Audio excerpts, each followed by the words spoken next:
What's up, dear Sparklets? Another day we're coming back with another show. T4F is back. Today it's episode 6. Thank you so much for the love that you've shown us in other episodes. Thanks for subscribing, for sharing, and also for commenting. All those things that you're telling us, they really matter, and we love you guys so much. So today we're here to talk about endometriosis, a giant that has been on discussion on social media platforms everywhere. This week, last week, we've been talking about endometriosis. So today we're here, I'm joined here with guests, and they're going to introduce themselves, tell us who they are, and what they're here to do, and then we shall begin the show. Karibuni sana. Asante sana. You can begin with you, Janet. Yes. My name is Dr. Janet Bitutu from the University of Nairobi, and I'm here today to talk to you about endometriosis. And my name is Dr. Alan Were as well from the University of Nairobi. We look forward to having this session with you today. Thank you. Karibuni sana. This is Sparx Media Company, where we educate, entertain, and inspire you guys. So to begin with, guys are nervous. I'll be honest, just a little bit. Tutoe baridi kwanza kabisa. Na so feel at home. Let's have a conversation. Okay. Let's help people out here. Yeah. Now, so Alan, maybe we can begin with you. What's endometriosis? Well, endometriosis is just the, let me say, the occurrence of endometrial tissue outside the endometrial walls. So probably just to educate us what the endometrium is. It's only females who have the endometrium. So mimi sina say. Yeah. Like this conversation is not about me. No, it's not about men. It's all about ladies. So endometrium is just the uterine wall, which is normally shed off during the menstrual period every month. So when someone has endometriosis, it just means they have endometrial tissue outside the uterus or outside the uterine walls. And this can occur in different parts in the body. So we stage endometriosis based on the place of its occurrence and also the severity of the symptoms. So to begin with is the most prevalent place where endometrial tissue normally can be located. In the event of endometriosis, we see it a lot in the ovaries. And when it occurs in the ovaries, it means it's bilateral, to mean it's like in both ovaries. It can also occur in the peritoneum. Peritoneum is just the space between the abdomen, the layman's term, tumbo. Yeah. And it can also occur in other places, the fallopian tube or the oviduct. It can occur in, in the bladder,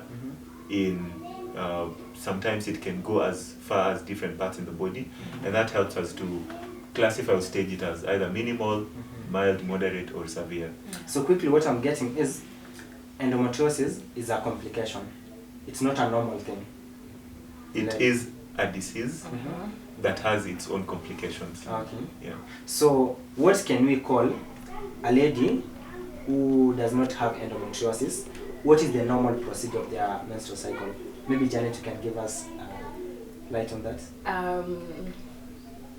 Okay, I'll bounce that back to Alan. Well, so I would actually love to say that endometriosis is mostly asymptomatic. Asymptomatic to mean more than a quarter of the population in the world may have endometriosis, Interesting. but they do not know. Yeah. Asymptomatic means it does not present with symptoms. So as such, we rarely diagnose endometriosis, and the moment we do it, it's mostly per chance or by chance. Probably we were doing a surgery and then we realized, oh, this person actually has endometriosis. But the few people who present with it, then we normally have like 1 in 6 women or 1 in 10 women who have endometriosis. And for this population, that's what I'm saying, it's asymptomatic now. Normally, ladies with endometriosis, once I have built on that, means they can experience normal periods. And normal periods is the irregular or regular cycles that come on a monthly basis when the endometrial tissue is shed off from the uterine wall. So patients or people who present with endometriosis, this is the only unique thing about them that I want you to know. Remember, menstrual period is based on a cycle that happens after 28 days.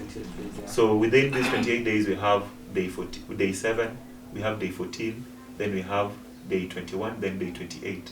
So on this particular, in quarters. In every quarter, there are hormones that have a surge in the female's body.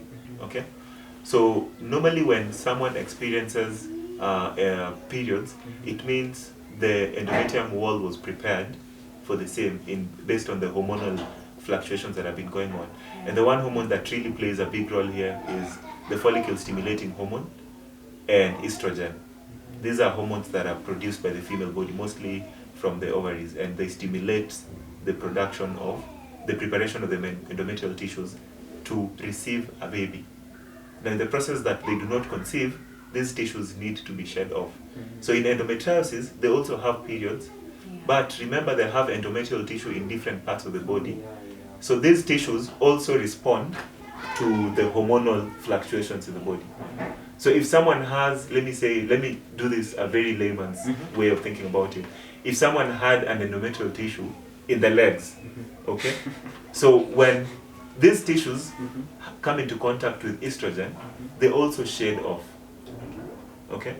So the only difference that these people would have is they have extra tissues that are being shed off during the menstrual periods. I don't know if it makes sense. So what this means is these people would have symptoms like dysmenorrhea. Dysmenorrhea is very painful periods. They can also have menorrhagia. Menorrhagia are prolonged periods. So normally a period would mostly last for 4 days maximum, or slightly more. But if you have your periods lasting for more than 7 days, then we call it menorrhagia in medical terms. So patients with endometriosis can have normal periods. But in presentations where now they're severe or they have clinical presentations, they tend to have prolonged menstrual periods that are painful. And they also tend to present with symptoms like, dyspareunia, where they experience pain when having sex, for instance. And also when they're passing stool, they feel a lot of pain.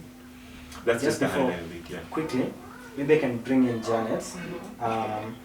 Now that we've seen endometriosis is asymptomatic, will it be right if I advise all women out there to go for endometriosis test? Is that right?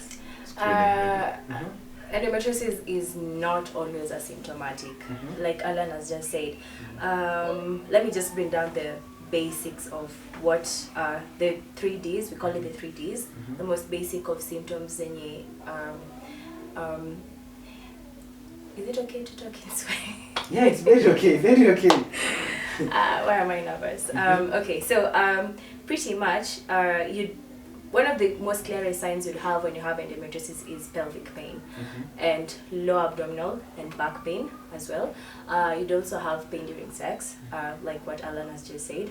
You'd also have pain when you're defecating and when you're having exercises. Anytime you'd use your abdominal muscles, because it's about cramping, I don't know if that makes sense. Every time you have a use of muscles where you need to cramp and use force, you'll have some form of pain. So I can't really say that endometriosis, anyone who has endometriosis, in fact most women who have endometriosis have symptoms.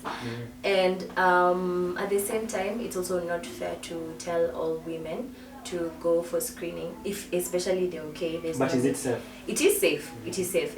If you have symptoms like abnormal pelvic pain or prolonged menstrual bleeding, because normally it's 2 to 7 days, so if it goes to 8, 9, 10 days, you'd probably want to think something is not okay. You'd want to go get checked for the same. If you have pain during sex, or when you have pain during defecating, you'd want to go get checked. It should ring a bell inside your head. And maybe another question to you still. Painful periods normal? No, not really. Not always. There are times you can have pain during menstruation, and that is pretty much the walls cramping or maybe tearing down of the uterine wall because you're shedding off. At the same time, if it gets to a point, to a point you cannot do your normal day-to-day activities, then you'd want to go get checked, because it shouldn't get there. It shouldn't get there to a point you can't walk. It shouldn't get there to a point you're even losing weight. You're having night sweats, and you can't even sit on a chair like this. It should not get there. Yeah. So there are some ladies who can experience pain during menstruation, but that is not a sign of endometriosis. I think, let me just put it like this: the intensity. If you get to a point it limits you to doing your normal day-to-day activities, then you should go get checked. Speaking of getting checked, let the game here. What are the causes of endometriosis? Maybe both of you can address this. what causes endometriosis? Is it genetic? Is it uchawi? What is it? First of all, si kurogwa.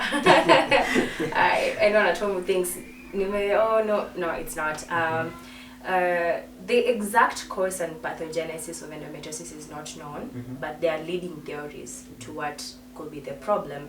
The leading one, actually, the most commonly known, is something called retrograde menstruation. When say that again. Retrograde menstruation. Retrograde. Yes. Okay. When we are having menses, we pretty much know the usual ways that the walls will shed, and then there is blood flow down the vagina, the cervix.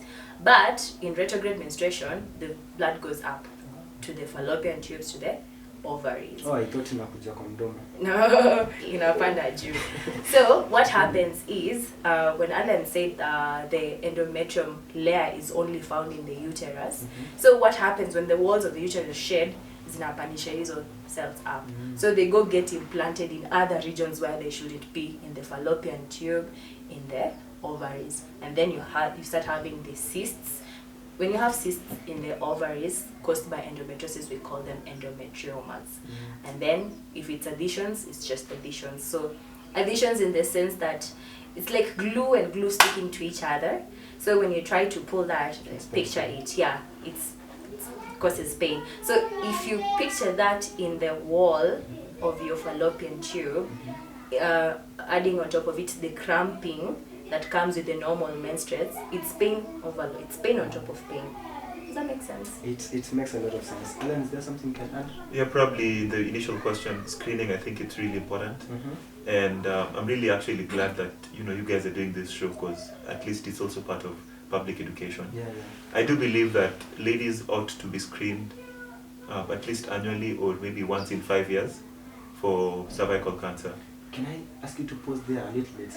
Is it possible that I can be screened this year, I test negative, and then next year I am found with the endometriosis positive? Yes, it's possible. How possible is that? Based on the 1 year lapse, there could be predisposing factors that you would have probably immersed yourself into. Okay. So I would say in the medical field, we advise ladies to do screening for cervical cancer every once in a while. When you come for cervical screening, it is important for you to do a full screening test, because the only thing we will do is just a transvaginal ultrasound and be able to elicit if there is any abnormal tissues in your pelvis, in your pelvic space, and in so doing we can actually pick out things like endometriosis, so that we do not get them by chance. You asked a question about the causes of or the predisposing factors that lead to endometriosis. She's talked about retrograde menstruation, and she's also talked about adhesions that can also be present, mostly post-surgical procedures that involve the uterine walls. But I would also probably give it a thought that other predisposing factors could be, let me just say it in a very simple way, when you have more exposure to estrogen. More exposure to estrogen means if you had your menarche, you began your menses at a very young age. So that means a point in time when you began feeling the effect of estrogen in your body has prolonged. So patients who have endometriosis, more than often, they had a prolonged exposure to estrogen, either by beginning the menses really too early, or by late menopause. So if someone was supposed to have their menopause at 45 years, but they're having it at 55, it means they had a period of 10 years where they had an prolonged exposure to estrogen. And then the other thing is genetic predisposition as well. So if someone is like, if you have a first degree relative, so like let me say if it's Janet, her mother probably had endometriosis, or sister, chances of her getting endometriosis are also really high. And then the last thing I would probably say is also the duration of time you have your menses.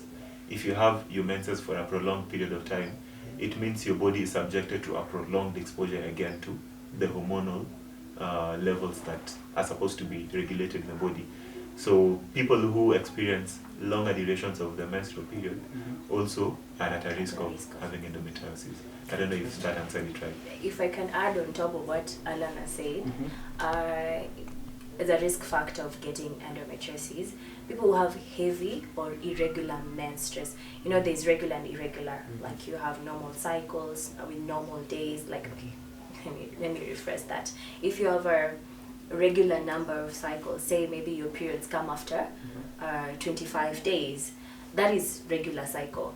Kuna people who have today, this month it will come after 21, next month it will come after 35, next month it will come after 28. So it's very irregular. There's even a month you can't have them, and for you it's normal.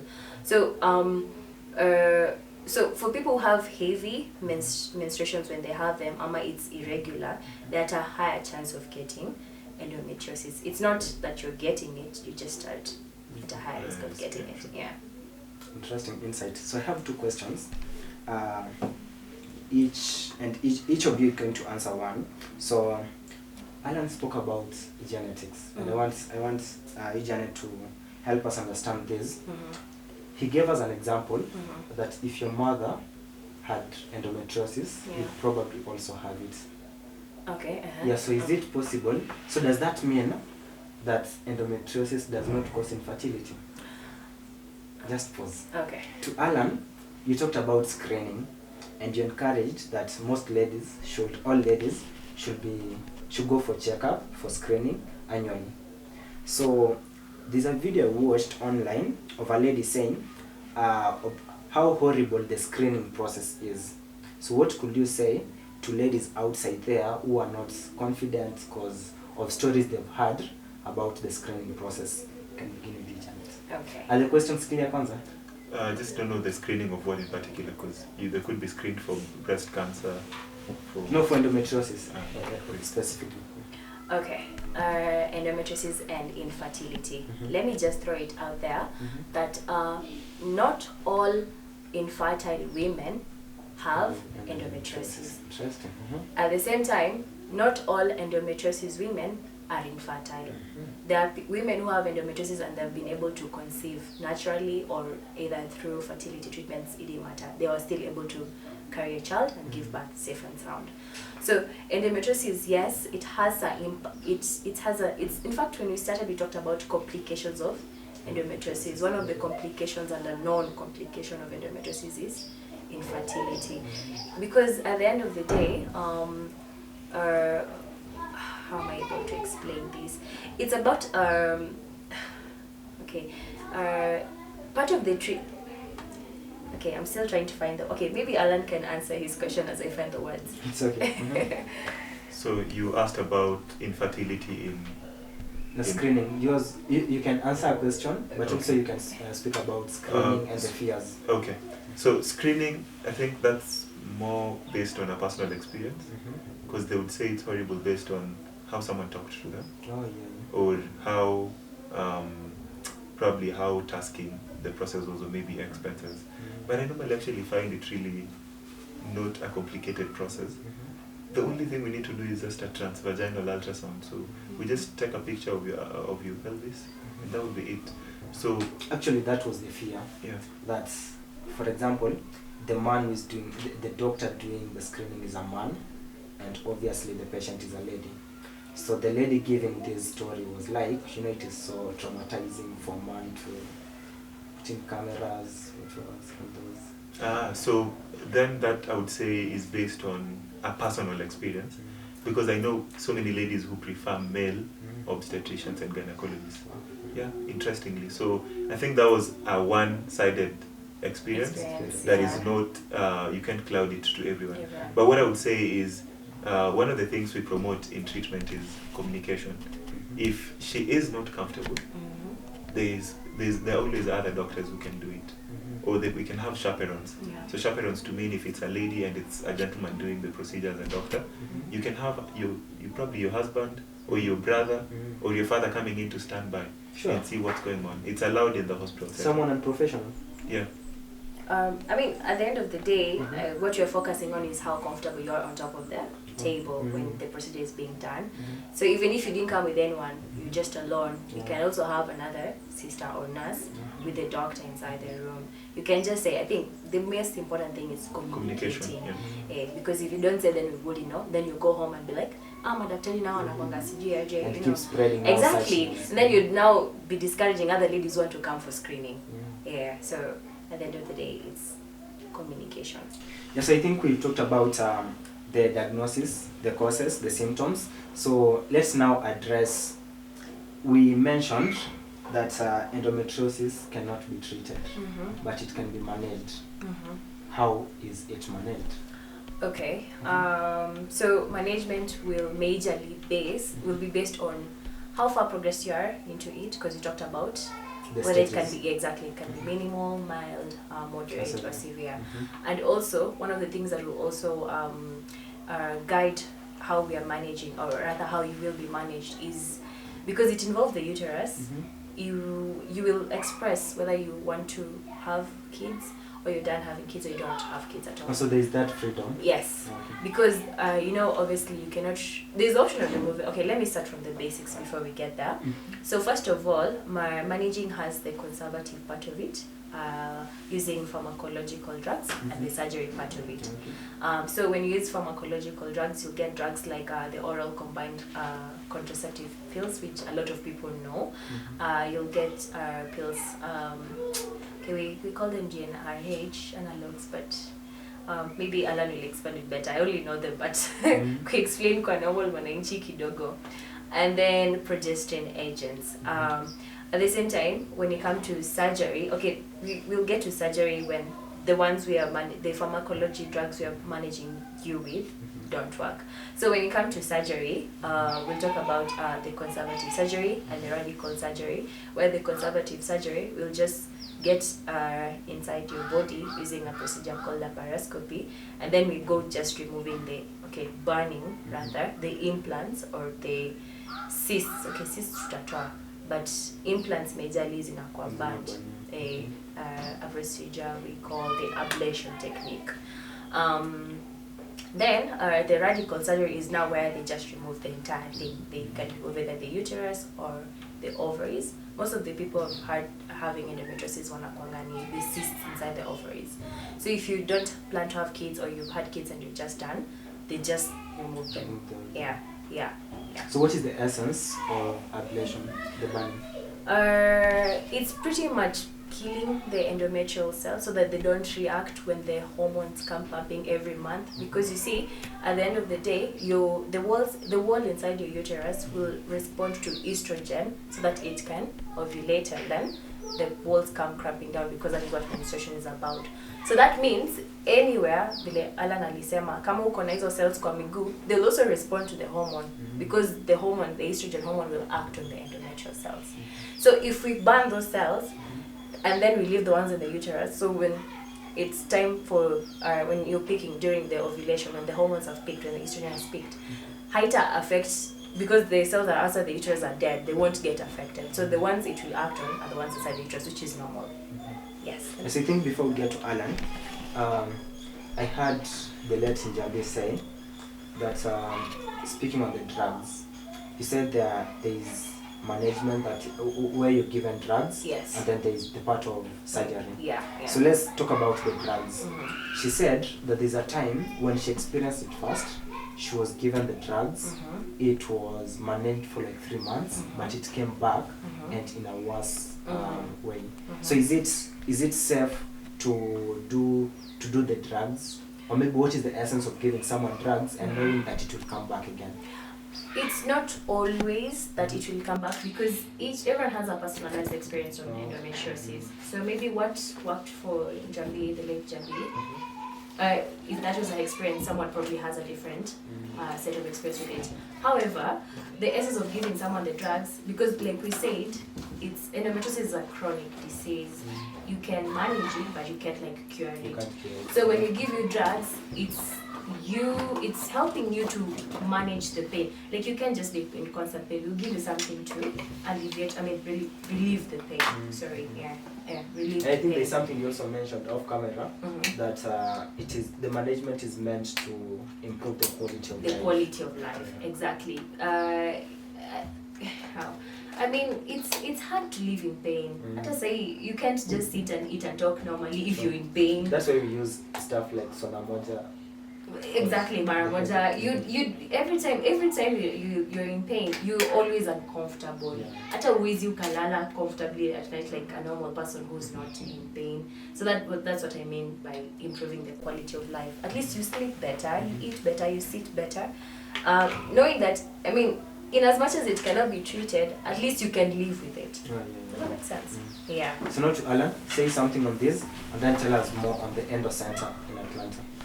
So treatment therapy, as Dr. Janet has already mentioned, is majorly based to improve quality of life. I really have to mention that. And pain management is also one of the things we do. What management? Pain management. Pain. So pain for that we management. give NSAID drugs, so non-steroidal anti-inflammatory drugs. Things like ibuprofen, diclofenac, aspirin. And we also do give the hormonal contraceptives. She talked about the estrogen combined pills. She also talked about the gonadotropin releasing hormone agonists. For instance, we have goserelin. And there are also drugs like hormonal drugs like Dazole that we use, and then Danazole, sorry. And then beyond conservative treatment, she also talked about surgery. So, and that's where you question coming in. We have different forms of surgery that we use to approach endometriosis, and this is fully based on patient education. So you talk to the patient and get to educate her on what's going on, and then you can prepare them mentally for the surgical procedure. It's majorly done by specialists, gynecologists to be particular, who are specialized in endometriosis. So does the patient have a discretion to choose which surgery they'd go on? No, they're given the options, and the doctor would give them the best option. Or the best option. Yes, and then because treatment is also tailored to every individual person. So once the patient has been given all the information necessary, that's what we normally call informed consent. You decide whether this is what you want to do or you prefer the other alternative that you've been given. So when you get in, we just do a simple laparotomy. Laparotomy is just, laparoscopy. Laparoscopy. We do laparoscopy. There's a difference between laparoscopy and laparotomy. So we do laparoscopic surgery first to do the diagnosis and then also to do the ablation. And ablation, what she said, is just burning them. So you can burn them using heat, thermal heat. You can burn them using laser, or you can do electrocautery. So electrocautery is just like channeling electric current and then getting down with them. But there's something I said in passing that should not be taken as a public domain, that the tissues can occur in the leg. That was by the way. It was just by the way to mention that the tissues can occur anywhere in the body, but the legs really no. It was just a very basic example I was giving. Can you mention some of the parts? The parts I already mentioned them, like the ovaries, the fallopian tube, the peritoneum, the bladder, and What about the lungs?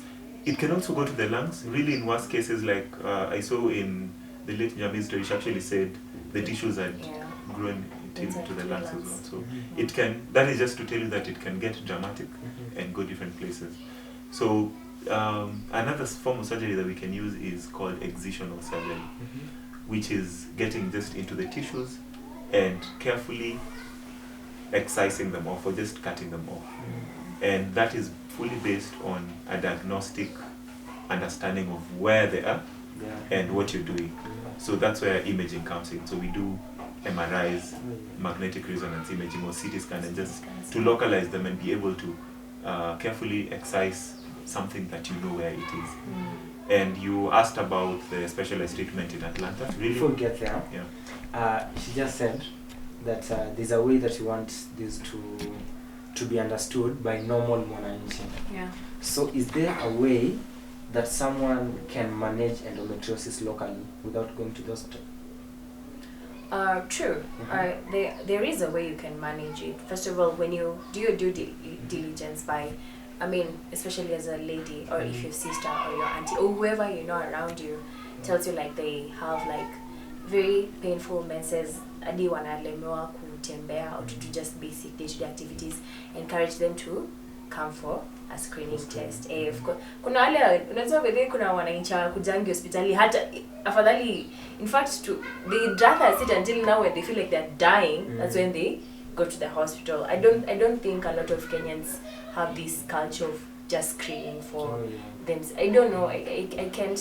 Kuna hiyo unaweza ongelesha mtu, but kitambo mtu ajilete hospitali eti amekuja kuscreeniwa for something, it doesn't happen. Anangojanga akuwe mgonjwa probably hapo at that time hata imeprogress, maybe hata imekuwa severe, ndio sasa anajileta. Yeah, because most times I think sisi kama wa Kenya tumezoea when we are not okay, tuna feel like hii ni malaria itakuwa sawa, or maybe when someone is struggling with their menses, there's a lot of pain, lakini kawaida itaisha. It's one of the myths and misconceptions that we get there. So Alan was talking about the endo center. So we have an endometriosis treatment center in Kenya. In Kenya? We have them in KNH, in Aga Khan. Interesting. But the Atlanta has like a very highly specialized center. I'm saying in Kenya because we also treat endometriosis in Kenya on a day-to-day basis. The ablation therapies are done. I know the likes of Dr. Joseph Njagi, who are really specialized in treatment of endometriosis here in Kenya. The only difference I think is now in Atlanta they have invested heavily in treatment targeted to endometriosis.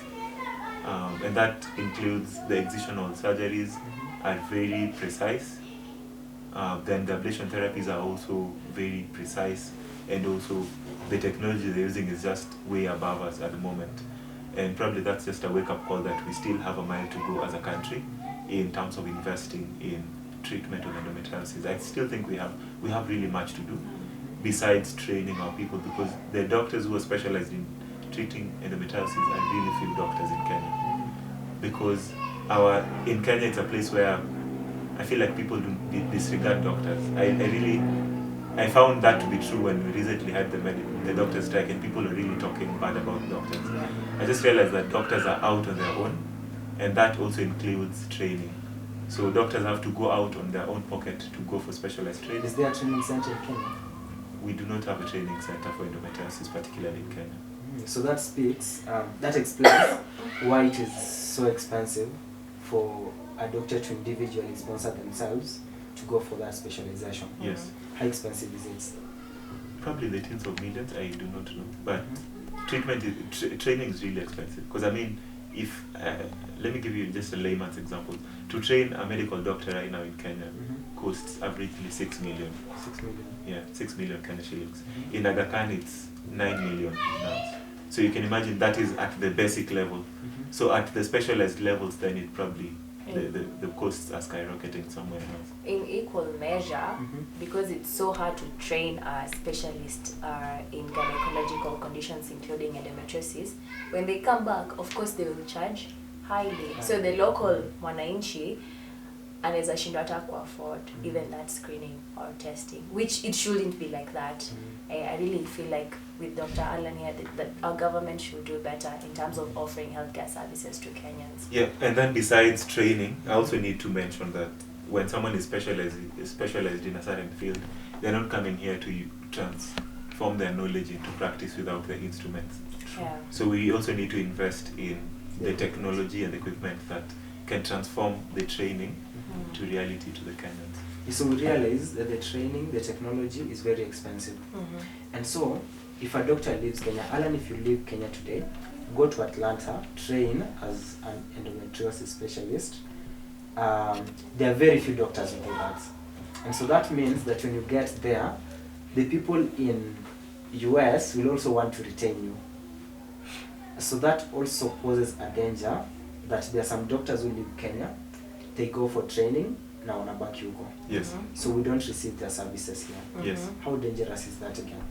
I think that's dangerous, but that's where we're headed to as a country. Yeah.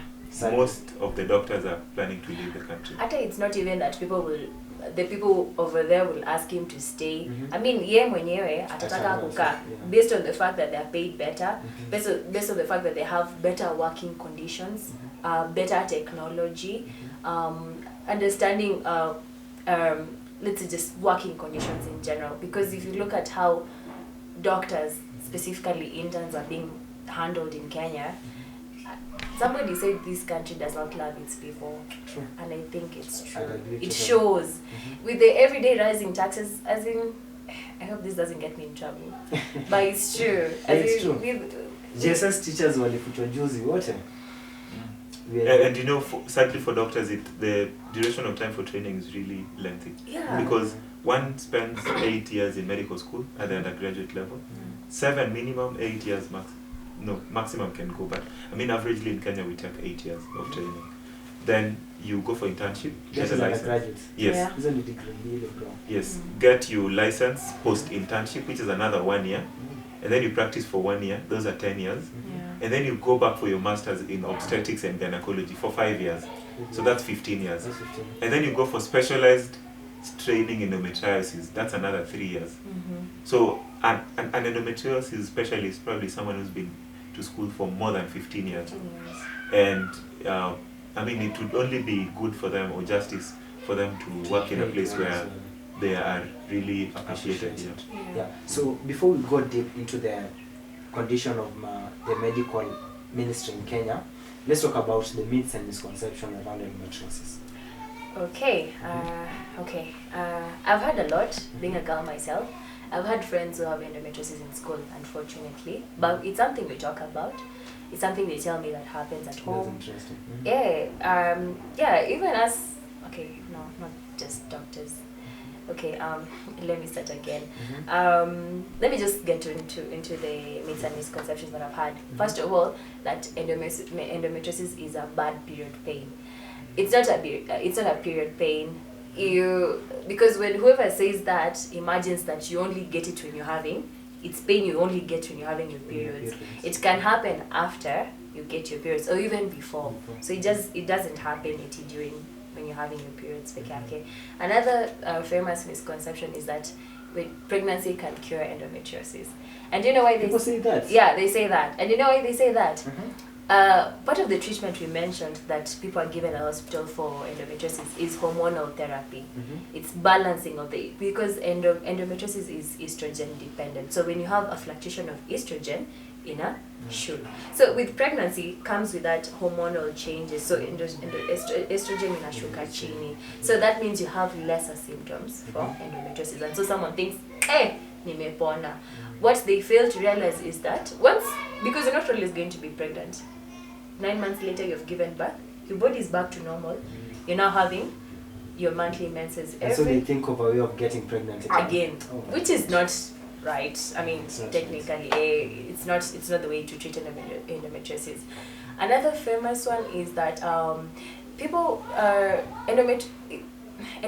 with endometriosis don't always have the same symptoms. You could experience pelvic pain. They could. Sorry, they could experience pelvic pain, but I'm experiencing heavy or irregular bleeding. It doesn't mean that I'm okay, you're not okay, or I'm not okay, you're okay. Just if you see anything abnormal, just go to the hospital and get checked. Because it's not always the same. There's not a written manual that it acquires for everyone. But if you see anything amiss, just go get checked. Another one that I have seen, or rather I have heard, is hysterectomy, which is the removal of the uterus, cures endometriosis. It doesn't. Because remember in the beginning we said there is no cure for endometriosis. It's only manageable. Because at the end of the day, if you have endometrial cells, say in the ovaries, and I remove your uterus, you're still going to experience chronic pelvic pain. Because you still have not tackled the issue. Okay. At the end of the day, what I'm able to do is just get in and get those cells. If you're done having babies, or if you do not want babies at all, we can do the hysterectomy. You can get your uterus removed, but it doesn't mean that the pain will go away, especially if you do not clear the cells in the ovaries, fallopian tube, or anywhere else it was apart from the uterus. Kama sasa ilikuwa like what she had. You see, even if you remove your uterus, you still have it. Yeah. So she'll still have the pain in the lungs? Yeah, because, I mean, technically, while the uterus was the source of the endometrial cells, if it lands anywhere else, and I did not remove it anywhere else, I only went for the uterus, so the source still is have multiplying. Exactly. Yeah, so at that point, what we can do is get the uterus out and manage the pain. What a lot of people, the way we didn't talk about maybe the duration of the pharmacological drugs you're given, it usually lasts 6 to 12 months. but then that's how long it goes. So what most people do, they get drugs month 1, they're very compliant, watakunywa, watameza asubuhi na jioni, and what you need to do, you will do. But ikifika month 2, 3, ukiona symptoms zimerudia, unaacha madawa. And I think that is why we need to talk about a lot, because it's not curable, it is manageable. So when you stop managing it, the symptoms will come back, and we'll have to take you to the hospital, you know. And you remember we talked about staging. So the less or the more ignorant you are with the symptoms, like ukicheza chini nazo, itaenda to progress. So and now it even gets to other parts like the lungs, the diaphragms, and what have you. So when ikiwa hapa chini and if you're able to manage it, just keep taking your drugs, do what you need to do, exercise, you know, eat healthy, you know, like do your bit, and things should be okay. Thank you so much. Alan, any myth, misconception that you can add? Probably Janet has exhausted them really, but I just want to tell people that this is something that happens. It's not your fault. We have a lot of social media celebrities who have endometriosis, and they have come out to openly say that there are ladies like Shiku, Natalie Gidinji, Janet Mbugwa. Yeah, Janet Mbugwa as well. Yeah. So I think it's something that once we accept that it can be part of us, then we approach it from a positive angle, so that we elicit or remove the social stigma that then comes with, you know, I have endometriosis. And for that, I want to make it an open space for ladies also to be able to consult a gynecologist. Get time to talk to your gynecologist, and also to be open about this, because it's not a curse. People think that, you know, this is a cursed condition, or really someone else has cast spells on you in your village. Really, it's not the case. And to imagine that you can also treat it conservatively at home is also a myth that we need to overcome. Some of these medical conditions, you can't live with them at home, depending on miti shamba, or depending on locally made brews. Sometimes you need urgent medical care for us to also monitor the progress of treatment, because treatment or managing the case is not immediate. It is something over time. It's progressive. So come out in the open. Let's talk about this. Let's make it an open space to discuss endometriosis, and let's make our females feel welcome in our society. To add on what Dr. Alan has said, another myth and misconception, but I think we talked about it, but I feel like it's really important to emphasize on this. If you have endometriosis, it is still very possible for you to have a child. So not all hope is lost. Don't think you have endometriosis and you'll be like, I'm done, there's no hope for me. Like we said, not all infertile women have endometriosis, and not all endometriosis women have infertility or are infertile. Yes, and not just for the ladies, but even for the gents. This information, you can use this information to reach to your sisters, your aunties, your lady friends, your girlfriends, your moms as well. Encourage them to go for screening, for testing. Pay for them if you have to. Just be kind, because someday, and I pray not, but someday this could be your daughter. Yes, so thank you so much, guys, for the fact that you come. But I won't leave you guys. I won't let you guys go if you don't talk about the condition of medicine in Kenya. So recently, we had doctors demonstrate, strike all over, and the conditions are not good. The working conditions, the payments, internship, there's a lot of mess. So maybe Alan, you can tell us something about the strike, the conditions, how doctors appreciated according to you, and then maybe Janet, you can also add a little bit. Yeah, thank you so much for that opportunity to actually talk about these current affairs. Where we stand today as part of the doctors' strike was it was recalled, for which we are really thankful, because it wasn't the doctors' wish to strike. They had been pushed to the wall. And there's a court case hearing that is going on, and the final verdict, this is fully based on the internship policy. What we didn't like is that the SRC made her own independent judgment on how much intern doctors are supposed to be paid without consulting with the doctors themselves. And as we know in our country, salaries are normally upscaled, not downscaled. So here was a case where interns for the past 10 years have been receiving a certain amount of money, and then all of a sudden someone in the name of SRC comes in to reduce that salary by 90% or more. So right now as we speak, we have a final court case that will be happening in 27th of June, probably like a week from now, and the final verdict will be given. And if that would be positive, then we hope that the intern doctors will be resuming back to work on 1st of June. Have July, they been posted? 1st of July. No. They had been posted way last year, but the only reason why they hadn't, they actually had also received the posting letters, but they refused to pick them. Oh, yeah. Because by picking it means you had agreed to the terms, which included pay. So the doctors, the intern doctors know where they're supposed to go for internship. The only problem is this delay in agreement. And why July would be a critical moment for us as a country is because the team that was in internship last year are all finishing in July. So if we do not have a new team of interns posted by July, Kenya is going to get into a medical crisis again. Yeah, okay, hiyo kukataa kuchukua letters mimi kwa najua hajakuwa posted because well, that's the government of Kenya for you. And I refuse to believe this narrative eti hakuna pesa. Because you see how the taxes keep going up every day. We're here fighting the finance bill and we're not seeing where it goes. And some of them are increasing their benefits. Exactly. And the infuriating part of it is that unfortunately the ones on the top seats keep increasing their own salaries. Hello, are we not all children of Kenya? Are we not all paying taxes? Are we not all, you know, it's very unfair. I think it's just, in the long run, we'll have the, do you remember when you're talking about where people are going to study abroad and they're also going to stay there?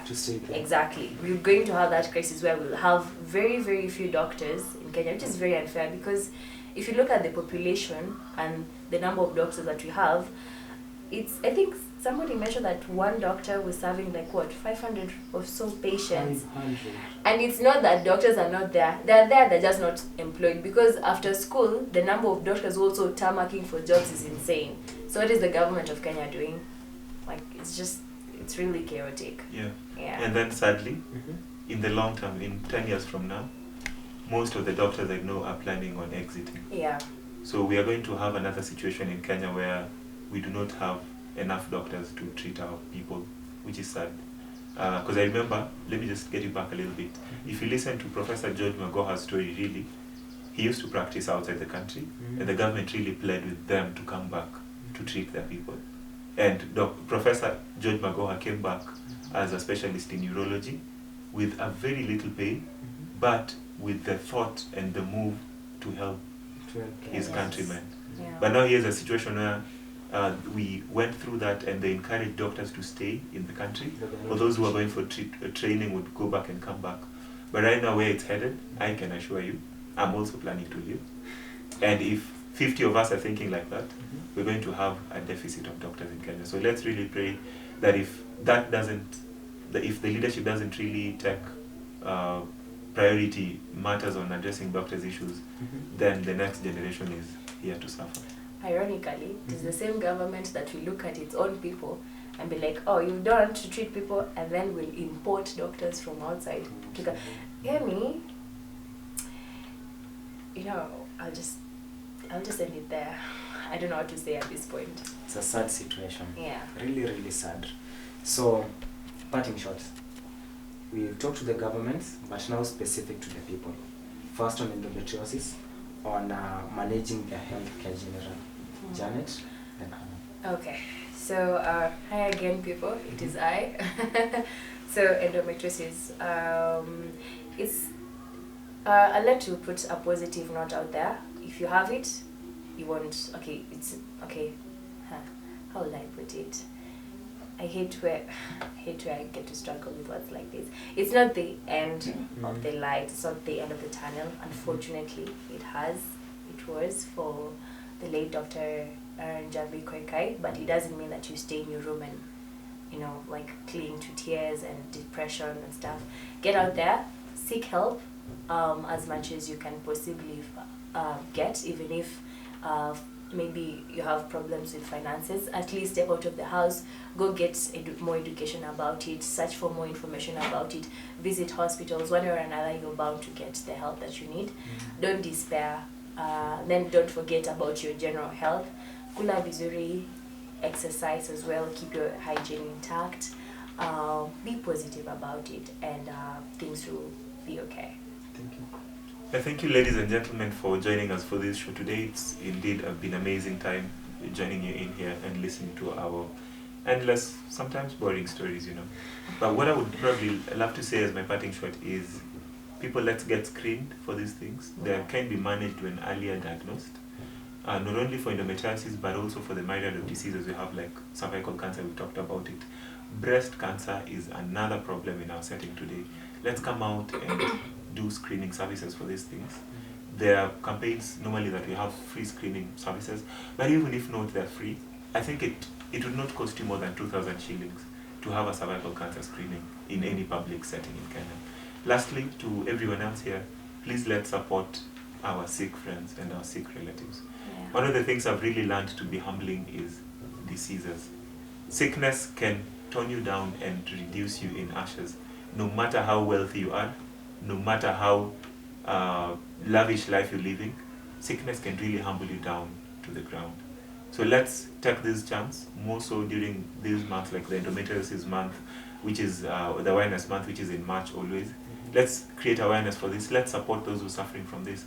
Let's create a safe space for them to be able to share out their problems, and we embrace them as a community and as a loving nation that we always are, Kenya, our beautiful nation. God bless you all. See you in the next series again. Thank you so much. Janice? Yeah. Alan? Thank you so much. Guys outside there, thank you so much for watching this far. But I want to remind you one thing. Isikuwa umewatch this far and you've not subscribed. You've not shared. You've not liked. Do that before we come to the next episode. Now, Sparx is not ending this campaign about endometriosis here.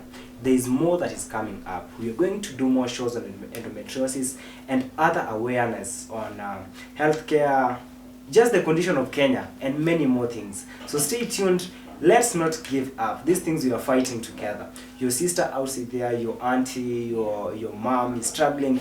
Bring them out. Tell them this message. Share this link with them. Thank you so much. This is Sparx Media Company. I was your host, Frankie. Bye.